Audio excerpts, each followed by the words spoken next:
আসসালামু আলাইকুম। আমি ফাহিম আহমেদ চৌধুরী। আপনারা যারা ফেসবুকের ওটিপি বিড়ম্বনায় পড়েন তাদের জন্য স্পেশালি আজকের এই ভিডিওটি। আপনাদের মধ্যে এমন অনেক লোক পাওয়া যাবে যারা ফেসবুকের পাসওয়ার্ড চেঞ্জ করতে গিয়ে অথবা অন্য ফোনে আপনার ফেসবুকটি লগইন করতে গিয়ে দেখেন আপনার নাম্বারে ওটিপি আসছে না। বর্তমান সময়ে এই সমস্যাটি প্রায় সকলের সাথে হয়ে থাকে। আজকের ভিডিওতে দেখার চেষ্টা করব কিভাবে ওটিপি না আসা সত্ত্বেও আপনি আপনার ফেসবুকটি লগইন করতে পারবেন। পুরো ভিডিওটি দেখার অনুরোধ রইল এবং ভিডিওটি যদি কাজের মনে হয় তাহলে আপনার বন্ধু-বান্ধবের সাথে শেয়ার করে তাদেরকে উপকৃত করবেন। চলুন আমরা চলে যাই মোবাইল স্ক্রিনে। এজন্য আমরা প্রথমে চলে যাব ফোনের সেটিংস অ্যান্ড প্রাইভেসি অপশনে, দেন চলে যাব সেটিংস অপশনে, then personal details, then password and security.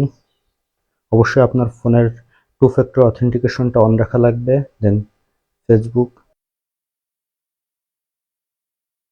Additional মেথডসে ক্লিক করবেন। এখানে দেখবেন রিকভারি কোডস। রিকভারি কোডসে আসার পর দেখবেন এখানে অনেকগুলা কোড শো করতেছে। এগুলা সেফলি আপনি আপনার কোনো একটা ডায়েরিতে লিখে রাখবেন।